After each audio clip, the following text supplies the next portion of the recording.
ஒரு ஊரில் பெரும் பணக்காரர் ஒருவர் இருந்தார். அவரிடம் செல்வம் இருந்தும் அவருக்கு நிம்மதியே இல்லை. எப்போதும் ஒரு கவலை அவரை வாட்டி வதைத்தது. ஒரு நாள் கவலையை போக்க வழி தேடி ஒரு ஞானியைச் சந்தித்தார். பணக்காரர் ஞானியிடம், என்னிடம் ஏராளமான செல்வம் இருக்கிறது, ஆனால் நிம்மதி மட்டும் இல்லை. நீங்கள் எப்போதும் ஆனந்தமாக இருக்கிறீர்கள், அதற்கான ரகசியம் என்ன என்று கேட்டார். ஞானி சிரித்துக்கொண்டே, எனக்கும் ஒரு காலத்தில் நிம்மதி இல்லாமல் இருந்தது. அப்போது எனக்கு ஒரு உண்மை புரிந்தது என்றார்.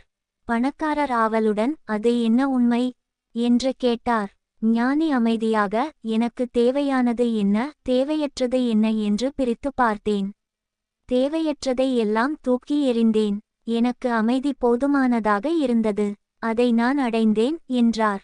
பணக்காரர் சிறிது நேரம் யோசித்தார். பிறகு ஞானி சொன்ன அர்த்தத்தை புரிந்து கொண்டு நிம்மதியுடன் வீடு திரும்பினார்.